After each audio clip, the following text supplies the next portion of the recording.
এই কামিজ কাটিংটি লাইভে দেখানো আছে, আপুরা অবশ্যই তোমরা দেখবা। এছাড়া কোন কোন আপুরা কামিজ কাটিং দেখছো, এছাড়া সেলাই ভিডিও দেখছো, অবশ্যই একটা কমেন্ট করবা, আপনাদের প্রতি রিকোয়েস্ট থাকলো।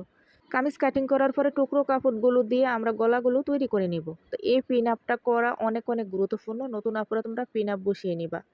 এটা শুধুমাত্র নতুন আপুদের জন্য একটা টিপস, কারণ কামিজে গলা লাগানোর পরও গলাগুলো বাঁকা হয়ে যায়। তো এটা কিন্তু আপুদের কমেন্ট বা আপুরা SMS দেয় মাঝে মধ্যে, তো তার জন্য আপুদেরকে টিপস দিলাম। তো আমি যেভাবে গলাগুলো সেট করি আপুরা দেখেন, আমি কিন্তু বক্রমের মুখের এখানে 1 ইঞ্চির মতো কাপড় বাড়তে নিছি। তো কাঁধের সেলাইটা আমি বক্রমের উপরে কখনোই দিই না, শুধুমাত্র কাপড়ের উপরে দিয়ে থাকি।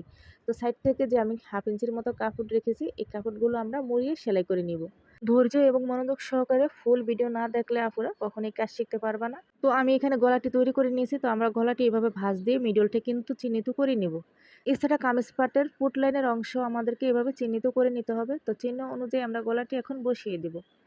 তো গলাটি আমাদেরকে ভালোভাবে সেট করতে হবে। এছাড়া এই সেলাইটা বক্রমের কিনারে ঘেঁষে দিতে হবে, কোনোভাবেই বক্রমের উপরে সেলাই দেওয়া যাবে না। তো ফিনিশিং কিন্তু ভালো আসবে না যদি বক্রমের উপরে সেলাই পড়ে। তো একেবারে পান গলার শেপ অনুযায়ী আমরা বক্রমের কিনার ঘেঁষে সেলাইটা বসিয়ে দেব। তো আমাদেরকে 100 পরিমাণ কাপড় বাড়তি রেখে ভিতরে কাপড়টুকু কাটিং করে নিতে হবে। তো ধীরে সুস্থে আপুরা কাটিং করবা, যাতে ভিতরে সেলাইটা কেটে না যায়।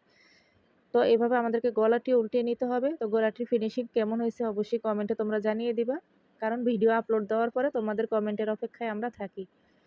এছাড়া এখন আমি উল্টো পাশে কিন্তু সেলাইটা বসিয়ে দেব। তো আমরা যখন মেশিন সেলাই দিব, আপুরা অবশ্যই মনে রাখবা উল্টো পাশ থেকে সেলাই দিবা, তাহলে গলার ডিজাইন বা বক্রমের রাউন্ড অনুযায়ী কিন্তু আমরা সেলাই বসাতে পারবো।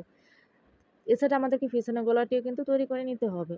তো আমরা সামনের গলা যেইভাবে বসিয়ে সেলাই করে নিয়েছি, সেম কিন্তু পিছনের গলা এভাবে করে নিতে হবে। তো পিছনের গলায় আমি এখন মেশিন সেলাই দিব না, জাস্ট আমি শুধু এভাবে রাখবো। এছাড়া কামিজের সামনের পাট আমরা বসিয়ে দিব। তো কাঁধ সেলাই দেওয়ার পরে আমি মেশিন সেলাই দেব। তারপরে একটু ধৈর্য সহকারে ভিডিওটা দেখো।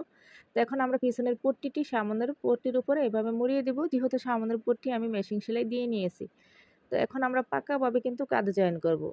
তো এভাবে কাঁধ জয়েন করলে কাঁধের অংশ কখনই কাঁচা থাকবে না বা ফিনিশিংটা ভালো আসবে। তো অবশ্যই পিছনের পাটের পট্টিটি আমরা মুড়িয়ে দেব। তো আপনারা যদি ক্লিয়ারভাবে না বুঝো, অবশ্যই ভিডিও টেনে টেনে দেখবা। এছাড়া নিজের পেজ বা আইডিতে শেয়ার দিয়ে রাখবা, শেয়ার দিলে ভিডিওটি তুমি সহজেই খুঁজে পাইবা, কারণ আমরা প্রতিদিন ভিডিও আপলোড দিয়ে থাকি। এছাড়া এই গুরুত্বপূর্ণ ভিডিওগুলো আমাদের পিছনের দিকে চলে যায়। তো আপুরা একটু দেখো এখানে কেমন হয়েছে কাঁধ জয়েনটা। তো পিছনের গলার পট্টিটি আমাদেরকে ভিতরের দিকে দিয়ে দিতে হবে। তো কাঁধের জয়েনটা কিন্তু খুবই সুন্দর হয়েছে, একেবারে পাকাভাবে কাঁধ জয়েন হয়েছে।